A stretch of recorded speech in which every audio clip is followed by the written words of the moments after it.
अस्सलाम वालेकुम। आज की वीडियो में बात करेंगे क्रिप्टो करेंसी मार्केट के बारे में और कुछ न्यूज़ स्पेशल है आज की, तो उनको इस वीडियो में उनको डिस्कस करेंगे।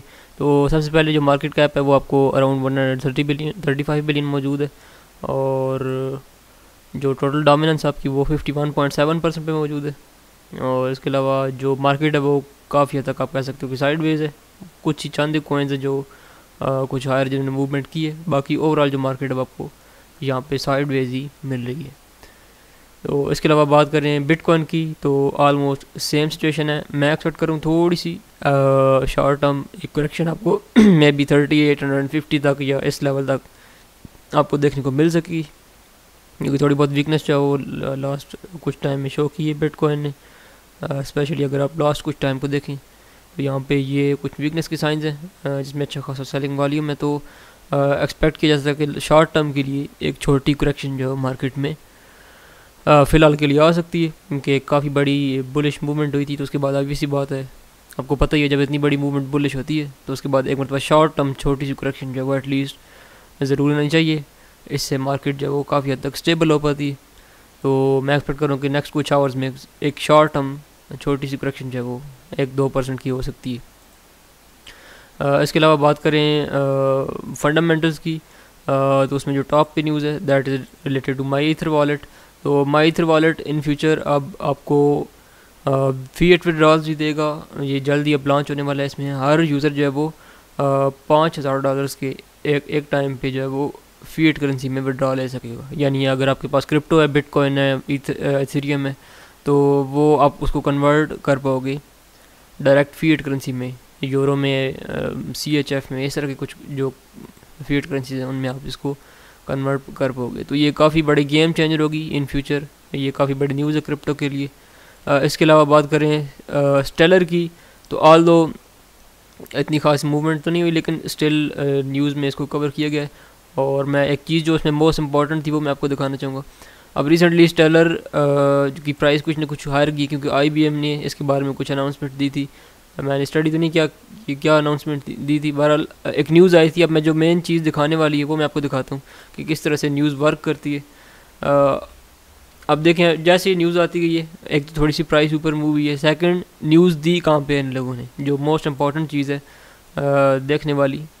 अभी आप ऑब्ज़र्व करोगे, ऑल दो कि मैं एक्सपेक्ट करूँ कि अभी ये इसकी प्राइसेस जो XLM है इसकी प्राइसेस फर्दर डाउन मूव करेंगी। अभी यहाँ से इतनी जल्दी ऊपर जाने वाली नहीं है, लेकिन शॉर्ट टर्म थोड़ी बहुत हो सकता है यहाँ से हायर मूवमेंट हो। ओवरऑल जो मतलब नेक्स्ट कुछ वीक्स की बात करें तो उसमें मैं ये एक्सपेक्ट करूँगा अभी फर्दर डाउन मूवमेंट होगी।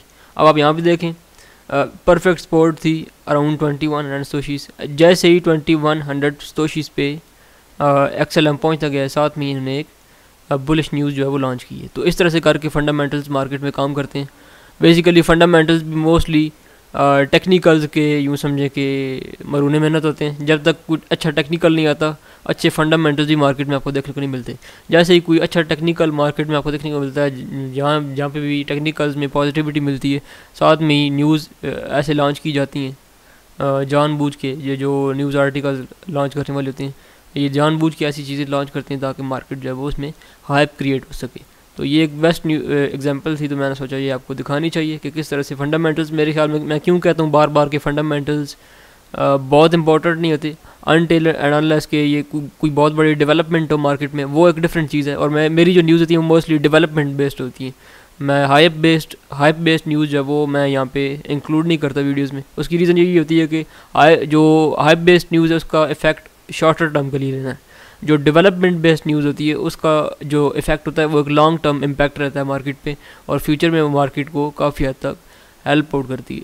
तो जो डिस्कस करने वाली चीज़ें हैं मोस्टली मैं वही कोशिश करता हूँ कि उनको ही ऐड करूँ।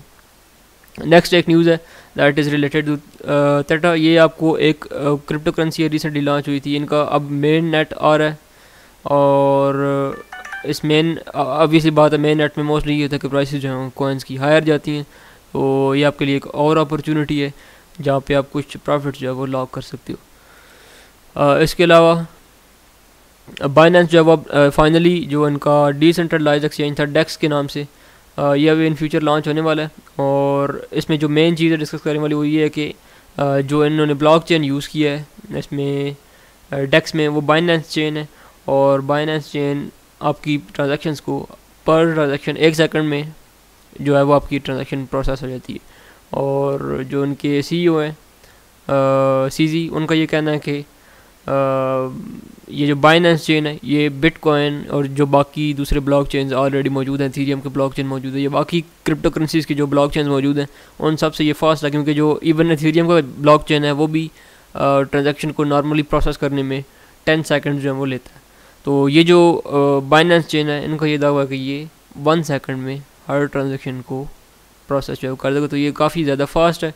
और सेकेंडली यहाँ पे ये होगा कि जितने भी इन्वेस्टर्स होंगे या जो ट्रेडर्स होंगे उनके पास अपने वॉलेट्स की खुद से कीज़ जो है मौजूद होंगी, तो जो सारे फंड्स होंगे वो इन्वेस्टर्स के हाथ में होंगी, जो आपका जो एक्सचेंज होगा उसको कोई एक्सेस नहीं होगी आपके फंड्स तक। तो ये काफ़ी बड़ी डेवलपमेंट है, क्योंकि पहले भी आते हैं जो डिसेंट्रलाइज्ड एक्सचेंजेस थे वो पहले भी आते रहे, लेकिन इससे पहले ये था कि कोई बड़ा डिसेंट्रलाइज्ड एक्सचेंज अब तक लॉन्च नहीं होता। छोटे छोटे एक्सचेंजेस थे। जो पहला बड़ा एक्सचेंज या जो एक नए ब्लॉकचेन के साथ आने वाला है वो डेक्स एक्सचेंज है। इससे पहले जो एक्सचेंजेस डिसेंट्रलाइज्ड मौजूद भी थे वो इथेरियम बेस्ड थे, उनका जो ब्लॉकचेन यूज़र था वो इथेरियम के बेस्ड था, वो 10 सेकंड्स लेता था पर ट्रांजैक्शन। यहाँ पे 1 सेकंड में एक ट्रांजैक्शन आपकी प्रोसेस जो है वो हर ट्रांजैक्शन हो जाएगी। इसके अलावा नेक्स्ट लास्ट पे इलॉन मस्क रिसेंटली इन्होंने आप सब इनको जानते ही हैं, इन्होंने रिसेंटली कहा कि बिटकॉइन का जो स्ट्रक्चर है वो काफ़ी ब्रिलियंट है, और ये भी एक्सपेक्ट करते हैं एग्जैक्टली वही चीज़ जो मैं काफ़ी टाइम से कहता हुआ और उनकी फिएट करेंसी इन फ्यूचर ख़त्म हो जाएगी। इनका भी ये कहना है कि paper money is going away. तो ये एक और आपके पास मतलब मैं मेन चीज़ ये देखता हूँ मार्केट में जो लोग कोई बड़े IQ वाले लोग हैं या जो लोग फ्यूचर को प्रोडिक्ट करने वाले, फ्यूचर को देखने वाले लोग हैं, उनमें से मोस्टली लोग जो ब्रिलियंट लोग हैं ऑलरेडी मार्केट में, जितने भी बड़े इन्वेस्टर्स हैं उनमें से मोस्टली इन्वेस्टर्स का यही कहना है कि बिटकॉइन एक गेम चेंजर साबित होगा और फिएट करेंसीज इन फ्यूचर ख़त्म हो जाएंगी। तो इनका भी यही कहना है कि पेपर मनी जो है वो इन फ्यूचर ख़त्म हो जाएगी। जो बिटकॉइन का स्ट्रक्चर है वो काफ़ी ब्रिलियंट है। और इनकी एक और जो उन्होंने कहा जो चीज़ कही वो ये है कि जो इथेरियम है इवन इनका ये भी कहना है कि वो भी एट मेरिट है, तो वो भी इनका कहना है कि उसका स्ट्रक्चर भी काफ़ी अच्छा है।